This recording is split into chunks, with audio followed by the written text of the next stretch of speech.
सोचिए, एक ऐसा पहाड़ जिसे लोग सिर्फ पूजते नहीं बल्कि अपनी बेटी मानते हैं, अपनी बहन मानते हैं। जी हाँ, ये कहानी है नंदा देवी की। एक पहाड़ जो सिर्फ पहाड़ नहीं बल्कि एक जीवित देवी है और एक पूरे इलाके के परिवार का अटूट हिस्सा।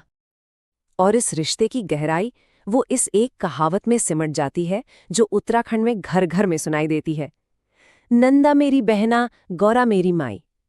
ये सिर्फ आप कह सकते हैं पूजा या आस्था नहीं है, ये तो एक अपनापन है। ऐसा लगता है जैसे कोई अपनी सगी बहन या माँ को पुकार रहा हो। और यही बात तो नंदा देवी को इतना खास बनाती है। वो एक ही वक्त में 3 रूपों में जीती हैं। एक तरफ वो पूजनीय देवी हैं, दूसरी तरफ हिमालय का एक विशाल विराट पर्वत, और तीसरी तरफ हर घर की अपनी बेटी। तो सबसे पहले बात करते हैं उनके पर्वत स्वरूप की। नंदा देवी की ऊंचाई है 7,816 मीटर। सोचिए जरा, ये सिर्फ एक नंबर नहीं है, ये उनकी भव्यता, उनकी शक्ति का प्रतीक है। एक ऐसी ऊंचाई जिसे देखकर किसी का भी सिर श्रद्धा से झुक जाए। ये भारत का दूसरा सबसे ऊंचा पर्वत है। पर बात सिर्फ ऊंचाई की नहीं है, असल खासियत तो ये है कि इसे इतना पवित्र माना जाता है कि इसके दिल में यानी नंदा देवी सैंक्चुरी में आज भी चढ़ाई करने पर पूरी तरह से रोक है। और यही बात इनकी दिव्यता को और भी खास बना देती है ना? तो ये तो हुई पहाड़ की बात। अब जरा उनकी कहानी में उतरते हैं। एक ऐसी कहानी जहां वो सिर्फ देवी नहीं बल्कि पहाड़ों की राजकुमारी हैं, और यहीं से लोगों का उनके साथ वो गहरा इमोशनल कनेक्शन जुड़ता है।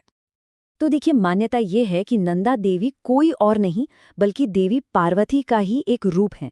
मतलब हिमालय की बेटी और भगवान शिव की पत्नी। अब समझ आया? यही वजह है कि उत्तराखंड के लोग हिमालय को अपना मायका मानते हैं और नंदा देवी को अपनी बेटी। उनका ये जो डबल रोल है ना, ये बहुत दिलचस्प है। एक तरफ तो वो है हिमालय के राजा की राजकुमारी, और दूसरी तरफ वही राजकुमारी बन जाती हैं अपने लोगों, जानवरों और जंगलों की रक्षक देवी। और इसी बेटी और मायके के रिश्ते का सबसे बड़ा, सबसे खूबसूरत जश्न है एक महान तीर्थ यात्रा। ये एक ऐसी यात्रा है जो असल में एक बेटी के अपने माता पिता के घर लौटने की कहानी है, बहुत ही दिल छू लेने वाली। इस महायात्रा का नाम है नंदा देवी राजजात यात्रा, और ये इतनी बड़ी, इतनी महत्वपूर्ण है कि इसे हिमालयी कुंभ का दर्जा दिया गया है। बिल्कुल कुंभ मेले की ही तरह ये भी लाखों लोगों की आस्था का केंद्र है।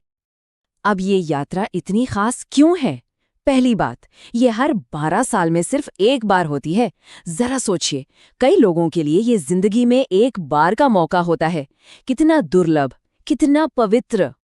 और इस यात्रा में भक्त करीब 280 किलोमीटर का सफर पैदल तय करते हैं।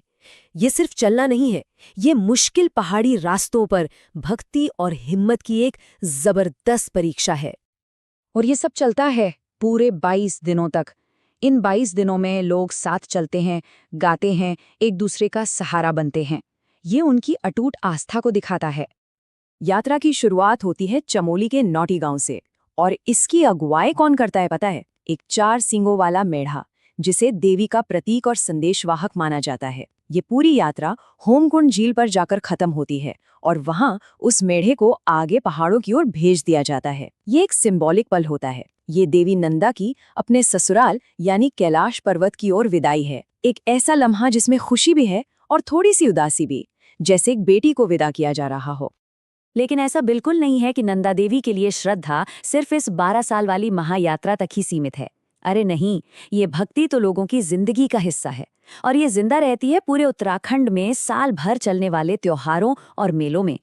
चाहे अल्मोड़ा का ऐतिहासिक नंदा देवी मेला हो, या फिर नौटी गांव की वही राजजात परंपरा, बागेश्वर में लगने वाले बड़े बड़े मेले हों, या पूरे कुर्मांचल में मंदिरों में होने वाले उत्सव, हर जगह, हर कोने में नंदा देवी के लिए लोगों का प्यार और जश्न का माहौल देखने को मिलता है। और इन उत्सवों में होता क्या है? पारंपरिक लोक गीत गाए जाते हैं, जागर होता है। जागर मतलब संगीत के जरिए देवी देवताओं को बुलाया जाता है, और मां नंदा की मूर्तियों को बिल्कुल एक बेटी की तरह खूबसूरत कुमाऊनी गहनों से सजाया संवारा जाता है। ये संस्कृति और आस्था का एक अद्भुत संगम है सच में।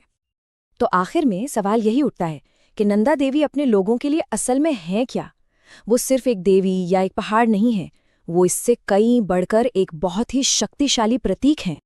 वो प्रतीक है शक्ति का, पवित्रता का। वो प्रकृति और पहाड़ों का प्रतीक है, वो मातृत्व का प्रतीक है, समृद्धि का प्रतीक है। सच कहें तो वो उस पूरे इलाके की आत्मा है जो हिमालय की गोद में बसता है। और ये नारा, नंदा की जय, हिमालय की जय, ये इस गहरे रिश्ते को कितनी खूबसूरती से बयां करता है ना? ये दिखाता है कि देवी की जीत और हिमालय की जीत, ये दोनों एक ही हैं, एक दूसरे से पूरी तरह जुड़ी हुई।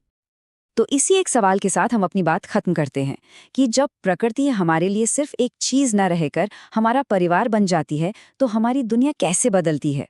ये सवाल सिर्फ उत्तराखंड के लिए नहीं, हम सबके सोचने के लिए है।